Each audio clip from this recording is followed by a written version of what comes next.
Welcome back. आज हम discuss करने वाले हैं my strategy for CA final audit with certified answer copies. So as you can see here on the screen, my score in audit was 66 out of 100। Audit was the toughest paper in our attempt and hence ICAI ने सबको 5 marks का grace दिया था। तो ये 66 minus 5, so my score technically is 61.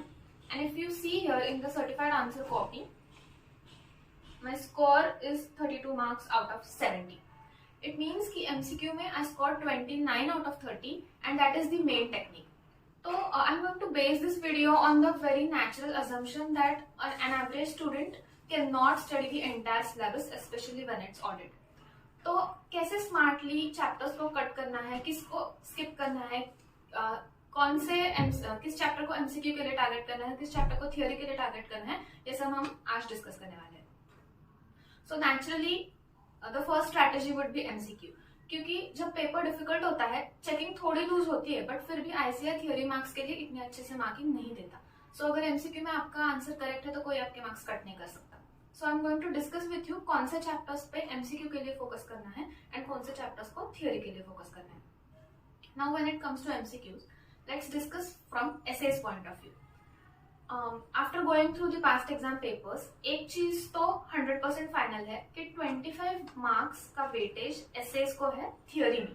सो जो आपका 70 marks का पेपर रहेगा थियोरी का, उसमें से 25 एसेज पे क्वेश्चन आएंगे 25 मार्क्स के, एंड रिमेनिंग जो एमसीक्यू का सेक्शन है 30 मार्क्स का, उसमें से 5 मार्क्स पे एसेज से क्वेश्चंस आएंगे। सो एसे का टोटल वेटेज इज 30 मार्क्स, जिसमें से 25 will come from theory and 5 questions in MCQs. So now my weakness was SAs. What I did was, सारे एसेज मैंने एक बार पढ़ लिए थे, लेकिन कंसेप्चुअल क्लैरिटी के लिए पढ़े थे। बट थियोरी आंसर्स में I was not very strong when it came to SAs. तो जब एमसीक्यू आया 5 मार्क्स के एसेज में, मेरे सारे आंसर्स करेक्ट गए क्योंकि मुझे कंसेप्चुअली हर ऐसे आता था। लेकिन थियोरी में I did not score that well when it came to essays. Now if you can see, हर अटेम्प्ट में आईसीआई फर्स्ट जो कंपलसरी क्वेश्चन है, you can also check in November 22, May 22, जो फर्स्ट कंपलसरी क्वेश्चन रहता है theory marks का, 10 marks का तो मतलब 2 क्वेश्चन एसेज पे आते हैं। ये मैंने पहले ही डिसाइड कर लिया था कि अगर मुझे स्कोर करना है तो एक चीज तो छोड़नी पड़ेगी। In my case it was essays. So जो फर्स्ट क्वेश्चन है, क्वेश्चन नंबर 1, उसमें if you can see over here, I have not scored anything in question 1A and 1B because it was essays. लेकिन जो बाकी की हमारी 70 marks की module है, उसमें से मैंने एक भी चैप्टर नहीं छोड़ा था, उसमें से हर चीज मैंने बहुत अच्छे से की थी। So if you can see, wherever I was confident, I have solved question number 4 as the first question of my answer. And if you can see over here in the answer sheet, हर एक point को अच्छे से underline किया है, जिस भी चीज पे क्वेश्चन पूछा है, इंपॉर्टेंट वर्ड्स को बॉक्स बनाया है, स्पेसिंग अच्छे से रख के पॉइंट वाइज प्रेजेंटेशन किया है। So examiner is given me out of marks 5 out of 5। Similarly in question number 6 you can see 5 out of 5, 6C you can see 4 out of 4। So जो बाकी का 70 मार्क्स का कंटेंट था, उसमें मैंने बहुत अच्छे से प्रिपरेशन किया, कुछ भी चीज छोड़ी नहीं, बिकॉज मेरे दिमाग में ऑलरेडी ये था कि मेरे कंपल्सरी क्वेश्चन में एसएस में मार्क्स जाने वाले हैं, I am not going to attempt that question. So the first strategy is you can skip some part of the syllabus if you want, but make sure बाकी सारा syllabus आप बहुत अच्छे से score कर रहे हो, and at least for MCQ जो chapters आपने skip किए हैं उनको factually तो पढ़ के रखो so that you won't lose on MCQs. अगर मैंने SS पूरे छोड़ दिए होते तो मुझे MCQ के 5 marks भी नहीं मिलते, so I wouldn't have scored an exemption on it. Now the next part is I'm not going to discuss the entire answer sheet over here because उसका कोई मतलब नहीं है, वो क्वेश्चन फिर से आएंगे कि नहीं। I'll just show you the presentation and how to write the answers. Now I've listed down some chapters from the syllabus for your reference. जैसे this is category 1, इसमें 5 chapters आते हैं। Audit under fiscal laws, Audit committee and corporate governance। इस chapter में वो सारे LODR regulations या फिर remuneration की चीजें या फिर whistle blowing के procedures वगैरह ये सारी चीजें हैं। फिर CARO, company audit and concepts of SAs. ना ये जो फर्स्ट कैटेगरी है, इसमें से ही एमसीक्यूज ज्यादा आएंगे और इसमें से क्वेश्चंस भी बहुत ज्यादा आएंगे।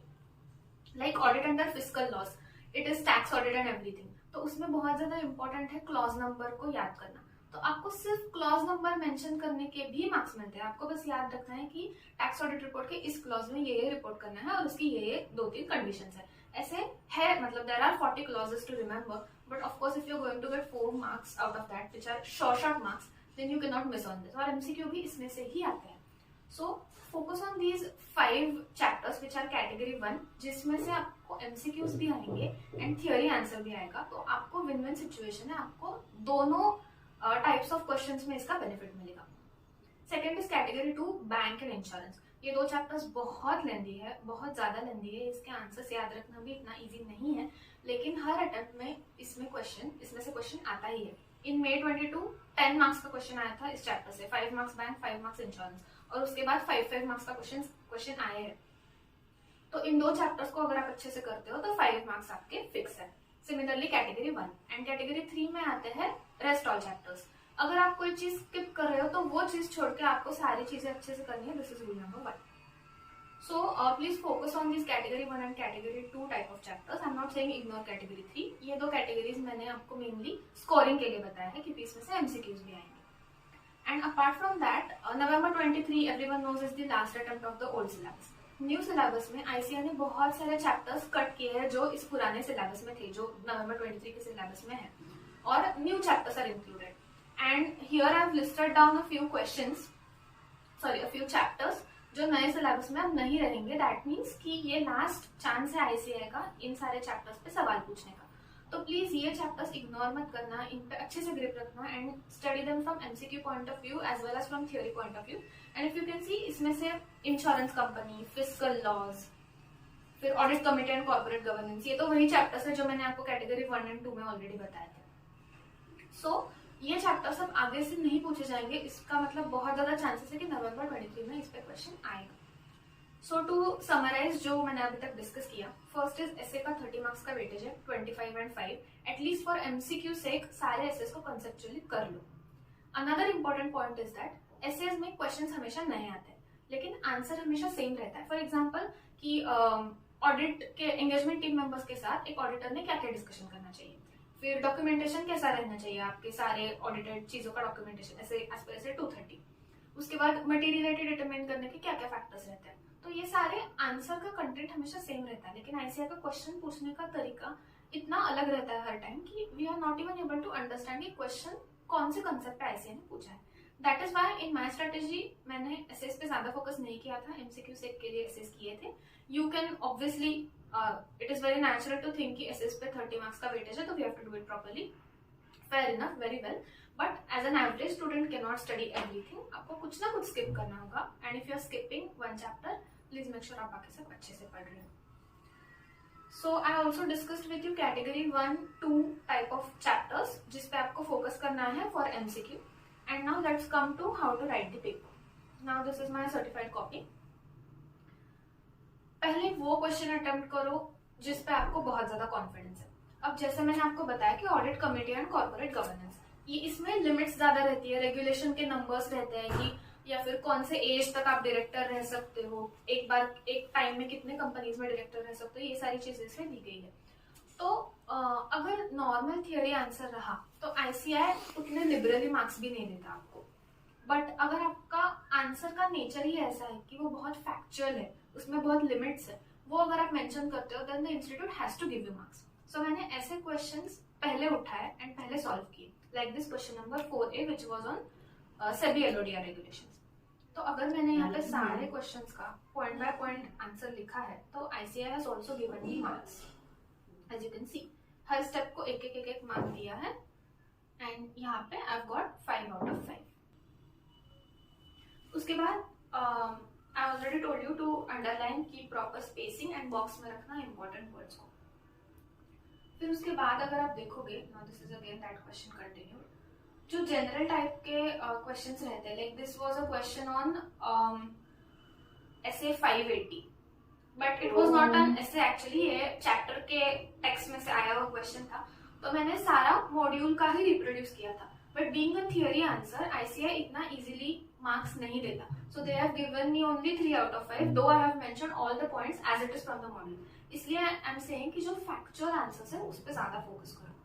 Now I am not taking you to each and every question and just show you the important points over here. फिर क्वेश्चन 4 पे मुझे सबसे ज्यादा कॉन्फिडेंस था, इसलिए मैंने वो सबसे पहले सॉल्व कर लिया।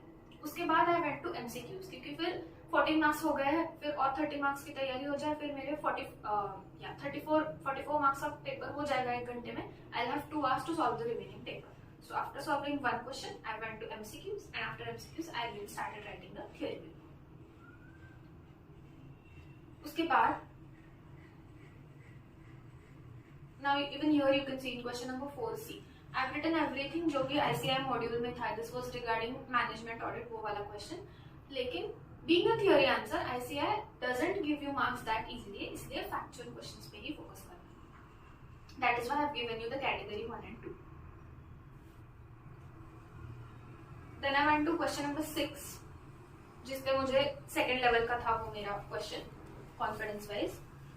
जो भी आंसर्स मैंने लिखे हैं सारे ICI मॉड्यूल से ही है. I had studied from the module, और मॉड्यूल में जैसा प्रेजेंटेशन था, जैसे पॉइंट्स थे, जिन चीजों को बोल्ड इटैलिक हाईलाइट किया था, वैसा मैंने अपना आंसर बेस किया है. सो ICI might not have given me full marks in each and every question, but at least 3 out of 5 तो मुझे मिले ही है. So you can definitely follow this approach कि मॉड्यूल में जैसे लिखा है वैसा अपना आंसर बनाओ. Then I'd like to show you that as I mentioned कि essays was not my strong part. तो क्वेश्चन 1 में एक क्वेश्चन तो हर अटेम्प्ट में SQCs पे आएगा, क्वालिटी कंट्रोल वाले जो essays है उनपे. सो पढ़ाई तो मैंने की थी but not from a theory point of view, इसलिए my answers as you can see over here are wrong and मुझे एक भी मार्क नहीं मिला है उस पार्ट का. Apart from that I manage to score 66 क्योंकि मैंने बाकी सारा मेरा पेपर बहुत अच्छे से लिखा था, बहुत अच्छे से पढ़ा था एंड MCQs पे फोकस किया था. Scoring 32 in theory and 29 in MCQ, so almost 50-50 score हुआ है. And it is very general, आप किसी से भी पूछ लो, किसी भी रैंकर से भी पूछ लो, तो MCQs से ही आपका स्कोर बढ़ेगा एंड MCQs ही आपको एग्जामिनेशन के लिए हेल्प करेंगे. So at least for MCQ purpose do not miss any chapter. And जो चैप्टर्स मैंने कैटेगरी 1-2 में दिए हैं उनको तो बिल्कुल भी स्किप मत करना. सो या आई am not discussing the entire paper over here, but this was my strategy for CA final audit which will be relevant for November 23. उसके बाद it won't be relevant because the syllabus is changing. But please make sure that you follow at least the MCQs and essays strategy. Essays I mean not to skip, but I'm saying कि at least MCQ purpose के लिए conceptual clarity रखना. And bank insurance जो chapters है उनमें 5 marks का question तो आएगा ही. So please make sure you don't ignore this. At least पढ़ तो लो एक बार. At least first reading तो आपने सारे chapters की करनी चाहिए. Then you can decide कि मुझे किस chapter पे focus नहीं करना है, किस chapter पे focus ज़्यादा करना है. So this was about audit. Thank you so much and bye bye.